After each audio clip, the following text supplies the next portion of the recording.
Welcome to 5 Star Weekly. Atlanta United are in danger of going out of the MLS Back tournament.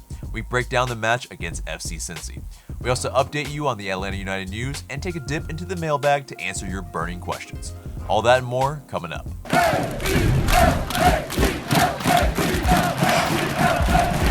Welcome to the show, 5 Star fam. I'm AJ and this is Tanner and Mark. Before we get into it, become a member of the notification squad by hitting the bell next to the subscribe button on YouTube.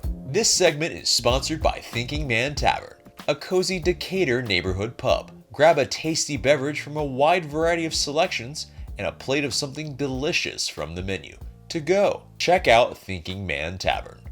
Follow our Twitch for new streams and surprises on Tuesdays and Thursdays starting at 9 p.m. on twitch.tv/ATL UTD FanTV. Atlanta United have been shut out in 2 consecutive matches for the first time in its history. Now, that's not the worrying stat, but losing against FC Cincinnati definitely is. And 1-0 loss. It's really, throughout most of it, very not pretty. First 20 minutes, no shots on goal from either side. But then in a span of about 12 minutes, Jake Mulroney, he gets 2 yellows, and the game changes completely. And apparently, through Frank de Boer's words, he says that the plan had gone completely overboard after that. So, it's definitely a match that may live in infamy for a lot of Atlanta United fans, because losing to a club that hadn't won in 16 of its last 17 matches, definitely not the best look. But it is, yes, something that we will have to overcome. But, yeah, just kind of quickly going through, the match. We talked about the first 20 minutes. After that, after Mulroney went off, let's talk about, actually the first foul, which was completely reckless and needless. Just going in and arguably could have been a red itself. How he stayed on the pitch, we might have been a little bit lucky. But, you guys have any quick thoughts on Mulroney's foul there and what he was thinking, maybe? I thought it was pretty apparent very quickly that he was very uncomfortable defending. And I would agree with you. I think that there is a very good argument to be made that he could have seen a straight red card for his first tackle. And after that, I mean, honestly, it kind of seemed like it was just a red card waiting to happen. Because to pick up a yellow for something that reckless, that stupid, that early, when he picks up the second one for what he does, it's not shocking at all. And the second one was just like, there's just moments in sports where you just go, what are you doing? And that was one of those moments where it's just like, complete facepalm. I'm shocked at what I just saw. Like, that is just the dumbest thing. Yeah. It was frustrating. Because moving on to that second foul, I mean, he basically was pulling down his man with a ball over the top that he might have been caught ball watching a little bit for a second, and then realized, oh, I'm in trouble. I need to do something here. But the fact is he had a couple of defenders to his left that might have been able to recover for him. Especially Miles Robinson, who I think we see one-on-one has been, just one of our crutches in the back, really. And so, 2 very needless fouls. You want to kind of talk about your thoughts on that, Mark? I think both of them, it's just a pure forwards challenge, as they say. Clearly an attacker playing in defense. I mean, that first one, it looked bad live, and then when you see it close up, it's like he was leading with his studs, and then he just clatters in with his whole body. Just a terrible challenge. 12 minutes into the game too, so you can't even blame like fatigue or anything like that. And then I think there's an element to which FC Cincinnati targeted him because they went over the top on his sideline, and I think a more experienced defender or natural defender would use their pace in that situation, try to get to the ball first, possibly earn a foul, but most importantly, like, see the ball out, see the danger out, get a corner, live to fight another day. Instead, he pulls him down. I mean, and he gave him a hug. He gave him a hug. He gave him a quick hug like this. Like, he literally had him like this. Like, a side hug. Yeah, terrible. It's and so he's trying to argue that he's getting fouled or whatever. Never gonna get that call. Not when you're doing that. And so it's just Yeah, just a fish out of water in that position on this day. And, I think it's one of those cases of, well, not even a case of heightened competition, because maybe he's played that position before against FC Cincinnati and Nashville and Motagua, but maybe Cincy looked at him and said, we can go after him. And, I mean, it's not a team with a lot of attacking outlets to begin with, so it was a big leg up for them and pretty hugely disappointing from a Atlanta United perspective. Right. I mean, yeah, definitely Yapsam, probably FC Cincinnati's manager, probably targeted that, saw that, and in previous matches as well, and was able to kind of locate that as an area that's is a weakness in a kind of for them, pretty listless attack as well. I mean, so we go down 10 men. It's pretty much like a stalemate. They're not really wanting to come out. We're not wanting to come out. It looks pretty boring and drab for most of it, as Frank de Boer said after the match as well, where, I mean, he was complaining about, playing at 9 a.m. in the heat in Florida. In that humidity, but it is one of those things where, I mean, I think other teams have been able to play in it, and it's not an excuse to be able to be had. Everyone's been playing in it, and the goal differences in morning versus at night haven't really been all that different. So it's something that shouldn't have affected us. And so later on, Edgar Castillo comes on, and I mean, I think he probably is what we maybe would have expected from the position, being a little bit more solid, making a lot of tackles, kind of, trying to drive forward from that position as well. I think doing quite well. And then, of course, he gets later on, perplexingly subbed off after being subbed on. The old infamous sub on, sub off, that's got to be a little bit maddening as a player, I'm sure, too. Even if there's an explanation from the coach or not, like, that's not the highest vote of confidence, one would say. And so, and then... I mean, he was pissed off. He was pissed off when he came off the pitch. He was frustrated. He didn't understand it either. And I mean, to be fair, I completely understand that, because as far as left wing backs go, in the brief cameo he had, that was the best we looked at that position all season. Whether it was Bello or Morani, he looked better than them at both. Right. And definitely that's surprising to me. He's more experienced. He was a bit quicker than I expected, to be honest, as well. But I didn't understand why he came off, because he offers you a defensive option that also can go forward and offer you pace. And he could clearly get back behind. There's other people that could have come off at the end of the match that you could have made subs for. I did not understand taking him off, especially when De Boer turns around and says that Bello's going to start next game. So it's just like, why did he come off? Exactly. For a player that came on and got sent off, by the way, because that's who he was subbed off for. Right. And so also, looking at the lineup, speaking of George Bello, because he was very surprised kind of exclusion from the entire 18 or 20, I guess, in this instance. It is definitely, his comments afterwards about saving him for Columbus. I mean, yes, he did have the adductor injury and, had the surgery last year. And so, okay, maybe I understand a little bit of trying to save him a little bit, but he is still a kid as well. He is, I'm sure, got his legs under him. He probably has recovered fully already anyway after such a long layoff. But that's the least of our problems, I feel like, in George Bello not being included. You have the likes of Ezequiel Barco and Pity Martinez not having the best match, our most technical players, and really just not kind of maybe, I guess, showing their price tags in a match against, one would say, lesser competition. But I mean, at the end of the day, still, FC Cincy, they get that moment of magic as they grow into the match.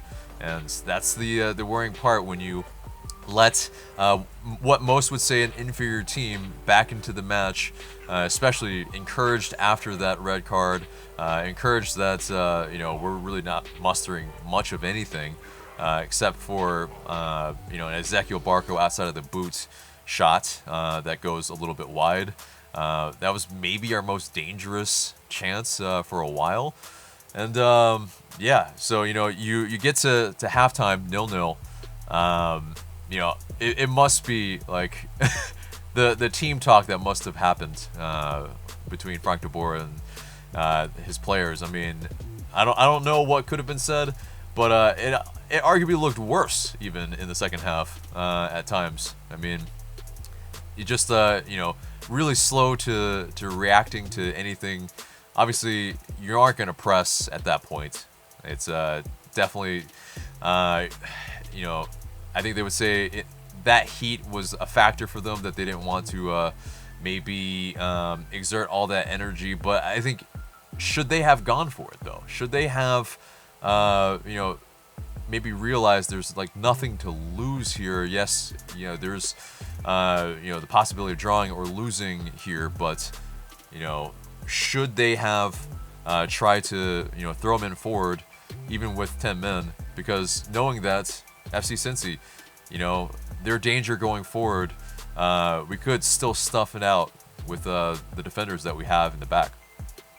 Tanner. I mean, honestly, I would have left Adam John on the pitch in terms of, I wouldn't have subbed him off, because he's, first off, Atlanta United going forward, if Joseph Martinez isn't in the side, is just dreadful, or has historically not been that good. As Frank de Boer's manager, they've been worse, and this year you don't have another striker that can play up there. You don't have a Tito Villalba, which is who Tata would play at times up top. So it's just like, you don't really have anyone that can play that position, and he's the only person that can, and it's just a different way to how you're usually playing. And he doesn't really fit De Boer's system, but De Boer's system doesn't work anyway. So, even if we had thrown him in forward without Adam John on the pitch, who's direct, who, when we're crossing the ball into the box, you'd think having a tall player who can attack it and is good at doing that sort of thing would be the person you want in there, instead of a bunch of guys who are 5'9". But unfortunately, when United tried attacking and just started crossing, there was no one there. And so it's just like, you can try to go forward, but you don't have the people available to you to go forward. And then the person you do bring on gets themselves sent off and barely kicks a ball. So it's just like, right. Even if they did go for it, they don't have the options there that they used to. And there's not really anyone on the bench that could have gone up there and helped them make a difference, because too often, PT and Barco don't create things by themselves, like, say, a Miggy did, or even a Tito did. Right. And yeah, that's where an Adam John maybe could have brought the others into the game if he had knocked down the ball for them, and then maybe they could run in behind. But it just seemed like that just wasn't part of any of the plans. It seemed like it was a hit and hope after that, completely, very much bereft of a lot of ideas beyond crossing the ball into the box, kind of errantly for most of it. And then, yeah, like you were saying, J.J. Williams maybe showing a little bit of immaturity here, kicking out when he definitely didn't need to. Already 10 men, and it's just, compounding the misery here. But, and so, moving on from that, FC Cincy's goal, I think something needs to be talked about here in that, I've said this time and time again, in that, Brad Guzan, I think, reacts very poorly and slowly to shots from distance. I think you've seen that from Aronson. You've seen that from Benezet, or I believe Benezet from Toronto. Both goals really against Toronto. Yeah. And then Kubo against FC Cincy earlier on this year, and then this shot from Frankie Amaya. And like I said in the live watch along on Twitch, he doesn't hit it top bins. It's not an incredibly just unstoppable hit. It absolutely is savable. You can see Brad Guzan still stepping forward. He just gets caught off guard, and he's flailing at it at the end, when I think he very well could have saved this with some fingertips and whatnot. So it's one of those, this match is avoidable in a lot of areas. And, even, it's the closing down in midfield has been a problem as well. Previously against Kubo, it was a combination of Heinemann and walks, and in this case, it was Larry losing his man and allowing him to get on the other side of him, and Amaya just getting a shot off. So, it's just compounding things that we are kind of doing it to ourselves. I mean, it's just Mulroney with the yellow cards, just perplexing coaching decisions throughout. I mean, it just seems like, the disjointed kind of nature of that first match against Red Bulls not only carried into this match, but also, just the other compounding issues that we have.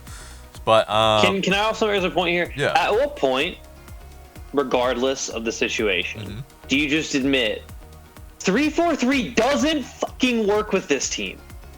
Like, it doesn't. We with what we have, we've seen two different midfield two combinations in the last two matches. But on the whole, when we play this formation, it doesn't matter who's in. Without Darlington Nagbe, who, mind you, this team struggled to play 3-4-3 with Darlington Nagbe. Now you're going to try and play it without. And clearly, you have midfielders that can all do certain jobs. They just can't do a lot of jobs at the same time. So therefore, you need more of them to put together to complement each other. I do not see how he continues to persist with a two-man midfield like this, playing in a system where he has to get so much out of those two.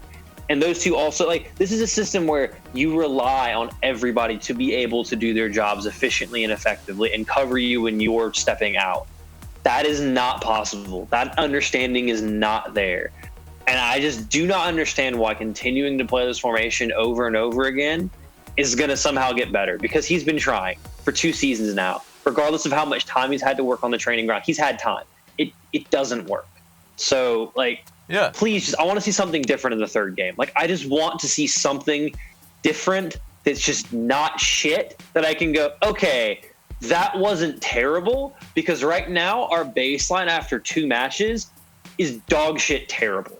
Yeah, 0 goals after 2 matches, and last in Group E. So we definitely have all to do. And this counts towards the regular season. Let's not forget that. It does. Absolutely. So, as much as I deride this tournament, and I think it is stupid, and I think it's stupid that this counts towards the regular season, it still does, which is stupid, but it's the rules. So, at least have decent performances or put something in, and there just looks to be nothing from this team right now. Right. Nothing. Yeah, and of course, the built-in excuses so far are, yes, there's 4-month layoff, 3-month off season. You have a whole bunch of new players coming in, and FDBs still trying to get them all on the same page. We don't have Jose Martinez. It's definitely, there are, all of these things are factors. But at the end of the day, it is also a coaching staff's responsibility to make that all cohesive and get that done as quickly as possible. And so, talking about that midfield you're talking about, I mean, Mark, do you have any thoughts on how we can maybe, solve that Nagbe replacement issue? Maybe it's through, buying another player. Maybe it's through the combination of several players on the team kind of carrying the production load. What do you think? It has to be finding the right combination of players. It's just coaching staff's been at this for, obviously when the season started, and then, during the break, in the unexpected break, they've had time to plan for this, but it doesn't seem like they're any closer to finding a solution. I don't necessarily know at this point what the right combination of midfielders are. I think we all much more or less understand the strengths of Remedi and Hyman. Hosetu has potential, I think, to be an effective final third player. Somebody who can combine with the forwards. But I mean, I don't really know what the answer is. I just, the attack definitely has been toothless. I think you can see that. You can see it in how teams approach it. I mean, certainly Red Bulls and Cincinnati, a pretty simple game plan. of just waiting to take their chance, and then not just stymieing Atlanta United. Not maybe pressing at points, but not pressing throughout the game. And then they just took their chances when they came. So, yeah, I mean, like, there's no definable style right now. I think at this point we can all agree that there's really not an identity, even though that was controversial at one point. I mean, it is what it is. It's just we don't know what the solution is, but it's really not my job to know that. It's De Boer's, and I don't really think he's been holding up his end of it to this point. Yeah. And yeah, what we're referencing is Tanner's article on Dirty South Soccer, where he questioned pretty much Atlanta United's identity very early on. I think it was in February that you put out that article, right? And then Jeff Reuter, Jeff Reuter. I get it mixed up with Reuters, the news company. But anyway, Jeff Reuter of The Athletic, he put out an article today and pretty much asking the same thing. Like, the lack of identity in Atlanta United right now, I think that's what's rearing its ugly head, is that, there is that kind of divisiveness within the team right now of, one thing, like the continuity of what everybody knows and how to play and like how they want to play. It's apparent. There's too many players look like they're in between minds, and so in the case of maybe PT, who's been given a free role and at times looks like the player that we the price tag that we bought him for, but as Tanner hops out real quick and then hops right back in, hopefully, but PT, I think for him, in that free role, there's something about him maybe not knowing where he needs to be. He just, didn't have the best match here. Tripping over himself a couple of times. Maybe the turf had to do something with it because it was very dry, it seemed. But either way, I mean, wasn't covering himself in glory. And it just, at the end of the day, there's not a ton of positives to pull out of this, if any. But, we're trying to at least break this down for you to show what I think we're seeing anyway in this match of, and recently, what's been going on with the Five Stripes. And I think it goes back to also, like Tanner said right before in our pre-production meeting, it seems like it's been right after the U.S. Open Cup win.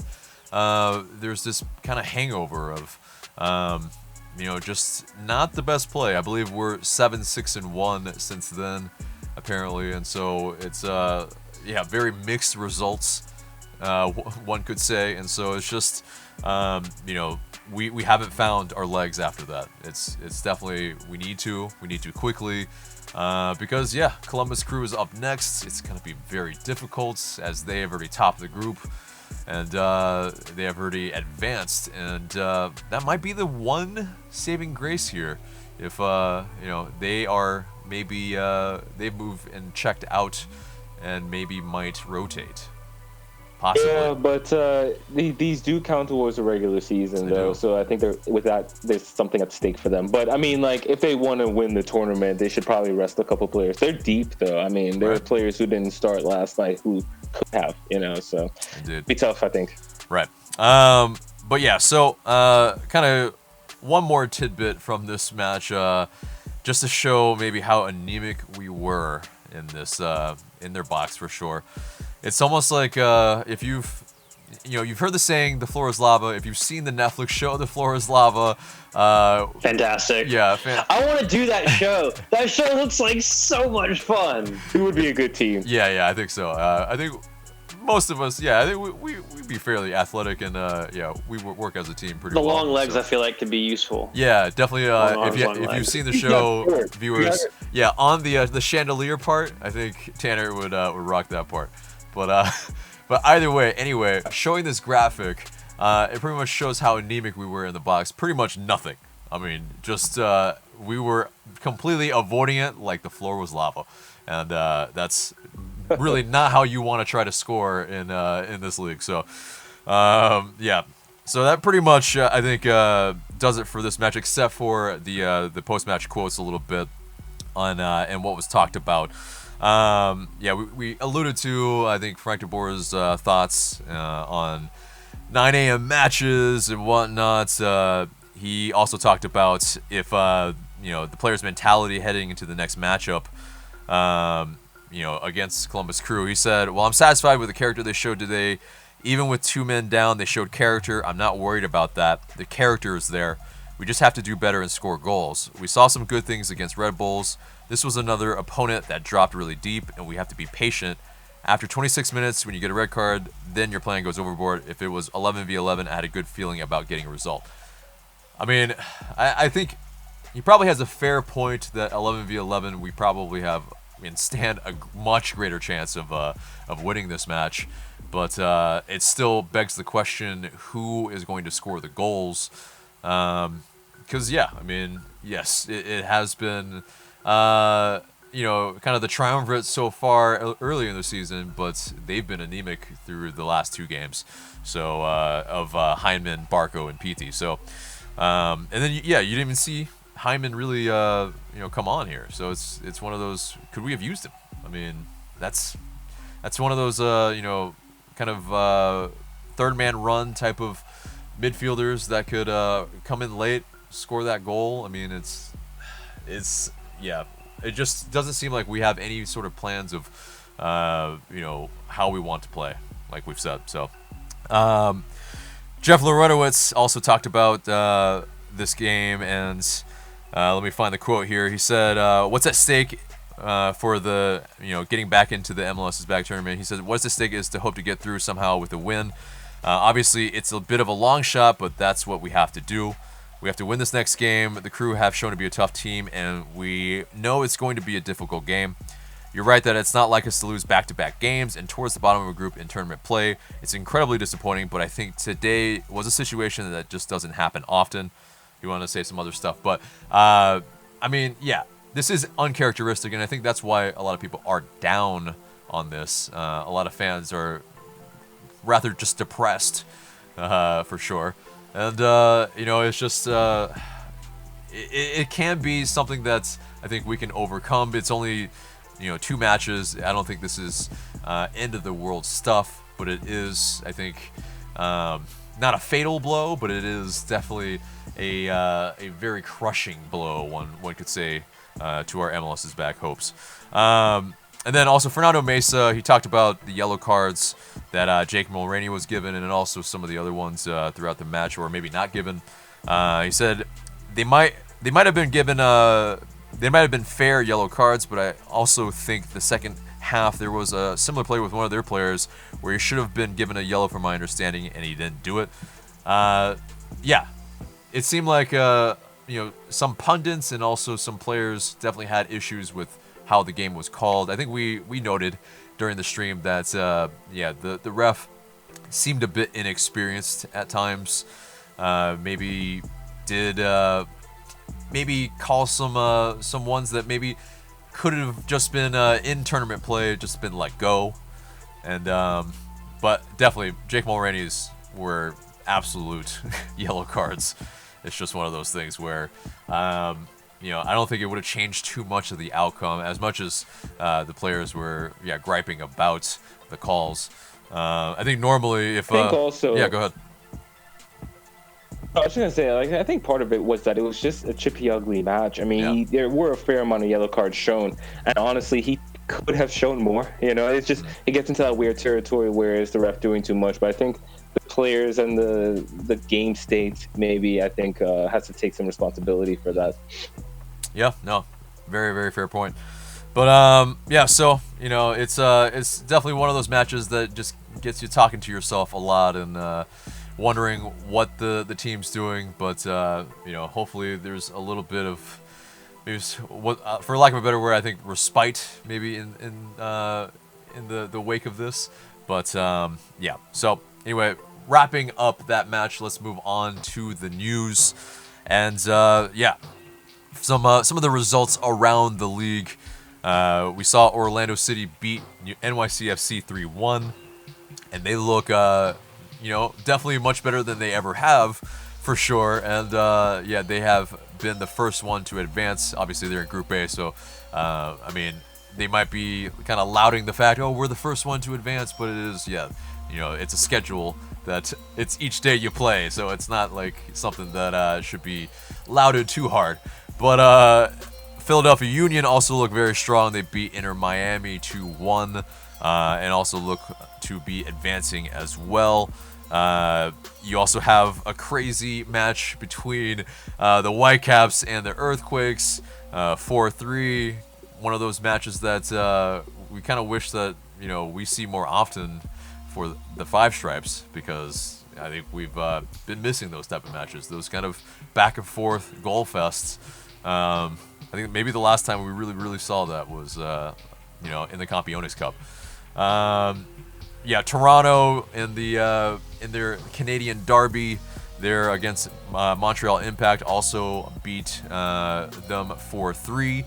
And then Columbus Crew, yeah, they beat our nemesis, New York Red Bulls, 2-0. And they're looking like they have a stronghold, not only in Group E, but they look really strong. That some could say that they might be favorites. I mean, just between the way Zardes is finishing, the way Zalarian is playing for them, and of course Nagby, our old friend, in controlling their game, is just yeah, obviously going into that on Tuesday is very scary prospects. But in terms of those prospects, though, 538 have been saying that yeah, the percentage of us and the probability of us making the last 16 in the knockout phase isn't actually as bad as we might think. It's at 21% for us, and for context, FC Cincinnati's at 23, and then NYCFC are at 20%, and so it's one of those things where we're just a few behind FC Cincinnati. It kind of speaks to maybe how lowly FC Cincinnati is looked at, but and then maybe the confidence in us from just maybe sources outside of MLS. But what are you guys' kind of thoughts on that probability, and do we have an actual chance in this right now? Tanner? I think we're going to lose to Columbus, so I don't think it really matters what percentage chance they give us. I think Columbus are going to take care of business, but I'll save the details of that for our match preview. But I think the chances are 0, because there's no way that we're beating the Columbus Crew. Fair enough. Mark, what do you think? Yeah, I can't look past the Columbus game for me, because we would have to win. That's the thing. So even a draw is not enough, and Columbus look like one of the very best teams in the tournament. So these projections are nice, but have almost 0 faith that we're going to win that match. Yeah. So yeah, high hopes from Tanner and Mark here. But also though, the other kind of scenarios that allow us to advance basically is, so we advance if LA United, we win against Columbus Crew on Tuesday. FC Cincy and New York Red Bulls, they cannot draw. And that way we finish 3rd, but we also need help from the other groups that will be playing after us. So it's maybe if we win, we still have to wait and see, and that's also not fun. But but if we are in that scenario, that would be, I mean, I think we would all hope for more LA United games. But yeah, a draw between FC Cincy and New York Red Bulls, we're out. The goal difference comes into play here as well. The first tiebreaker after wins is that thing that will determine. And so our at worst, if we win, is -1 in goal difference. If SC Cincy, they don't draw, Cincy's goal difference is at least or at best -4, and New York Red Bulls is at best -2. So there is somewhat of an out if we just have a ton of help, and we take care of business. So we have to pretty much do a little bit of a miracle here, but I think somehow, there is a feeling, I think, within me that something might be able to happen. But you guys, I know you're feeling. You guys are, I feel you. So moving on from that and our chances, an Erik Lopez update from Frank de Boer. He was asked by the media, and he said he knows nothing about Erik Lopez, and says to ask Carlos Bocanegra. So it's definitely some coach speak, because it's been pretty much confirmed from a lot of places. So we're kind of pretty much in that waiting game until August, when he pretty much is planned to be arriving in Atlanta. So I imagine if we're out of the tournament, maybe the team kind of announces it as kind of a boost to the morale.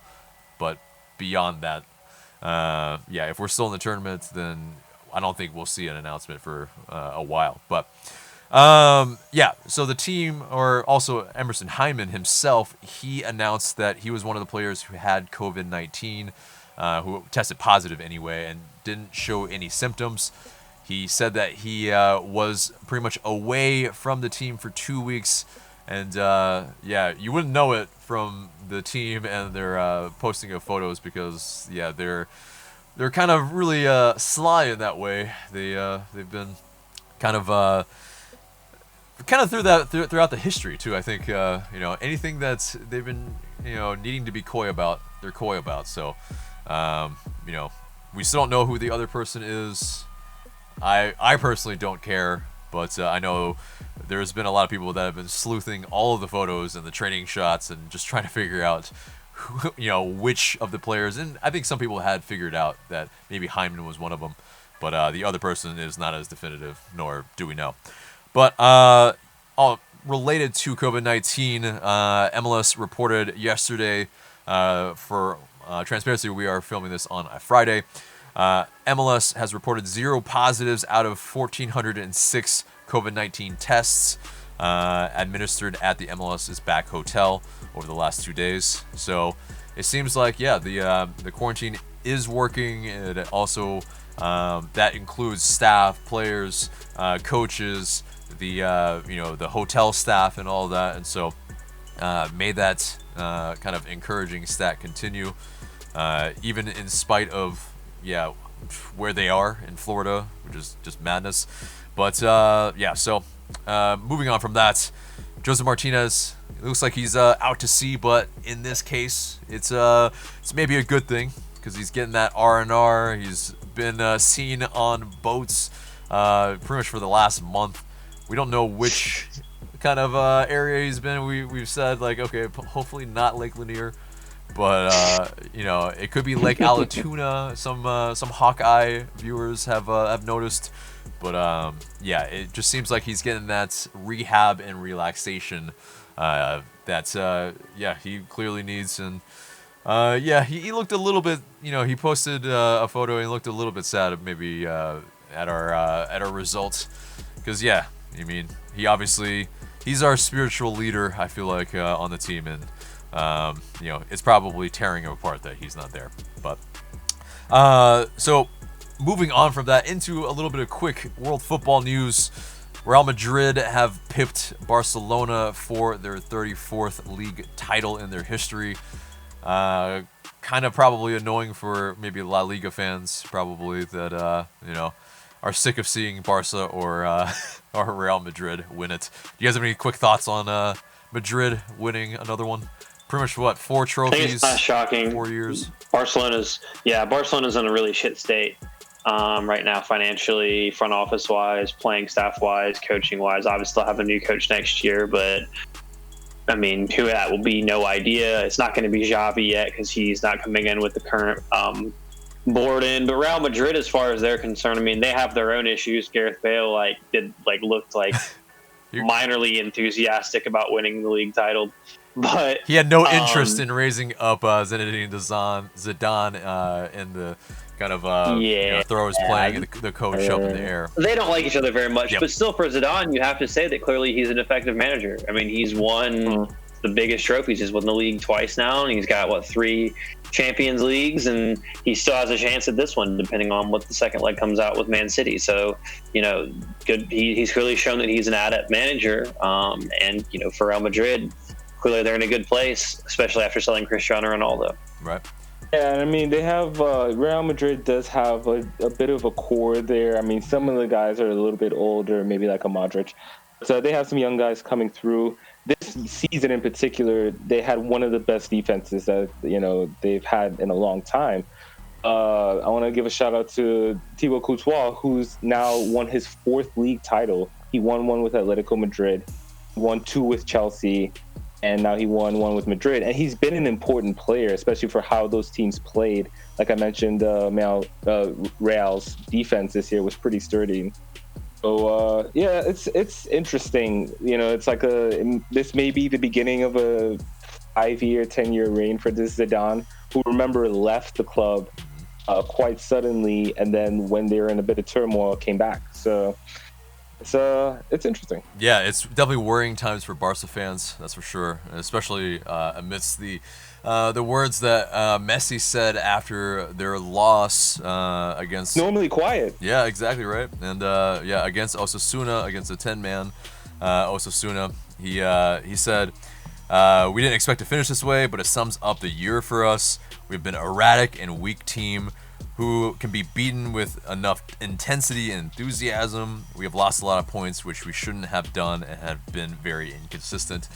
I mean, yeah, he's pretty much deriding a lot of things. He's been on the outs with the front office there as well. I mean, it's just, Messi also, 33. It's gonna be, it's not bleak for Barca, but it is definitely, they need to. It ain't great. Yeah, they need to figure out what their future holds for sure.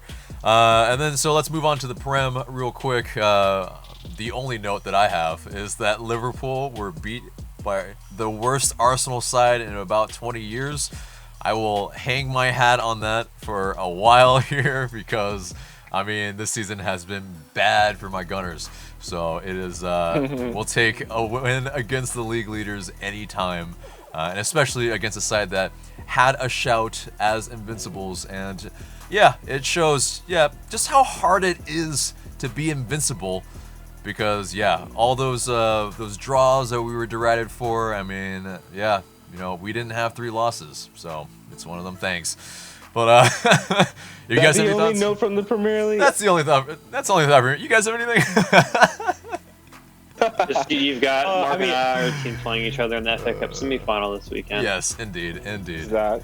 There is that. There's the top 4 race. You got 3 teams all within a point of each other for the final 2 spots. Gonna go right down to the wire. You have Leicester and Man U. That might be a play-in game for the Champions League on the final day. That all, yes, is valid. But the only thing I care about is the Liverpool and Arsenal match because,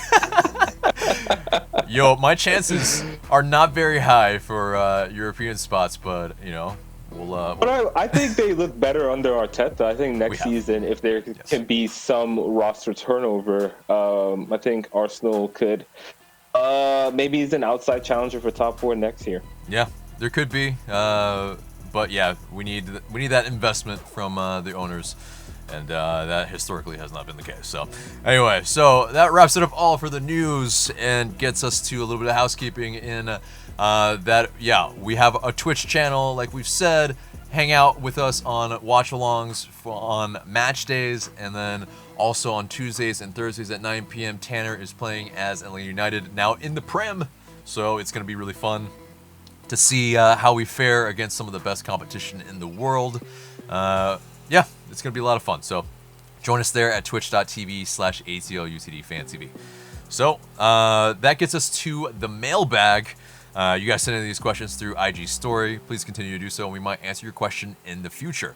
And first question comes from Mackenzie Monk. Mackenzie Monk 796 asks, "Do you think when Jurgen Damm comes, he will automatically start or sub?" Tanner, what do you think? Right now, I mean, it depends on how he fits in training, obviously, but I clearly think you need another forward player up there, but you need someone who can have a bit of an end product, because that's what Atlanta United are struggling with. So, that's been the consistent criticism of Jurgen Damm's game. So we'll see if he can add that to it here in MLS. But, at this point, I think it's clear that Atlanta United needs more depth and more attacking options up top. Yeah. Mark? I don't think automatic start. He'll obviously be in the mix. Keep in mind that when he comes in, so more than likely Erik Lopez will be there as well. So that will add depth to the attack. I think right now he's fighting for sub minutes though. But I mean, you never know. Right. And then, there have been suggestions that maybe wing back would be a good possibility for him as well.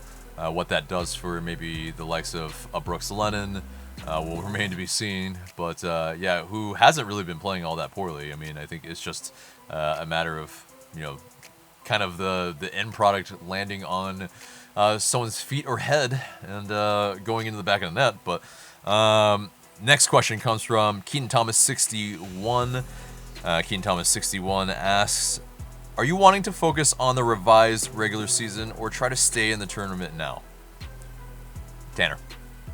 Just focus on the season. I mean, at this point, I just want to see some progress in this third game. I don't think Atlanta United will win, but I just want them to be less terrible.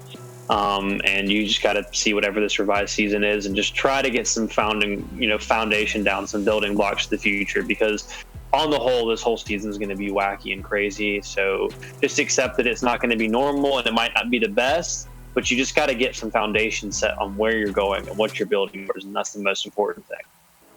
Mark. I think you just have to take what's in front of you, So right now we have the Columbus game. We don't know if Atlanta will advance.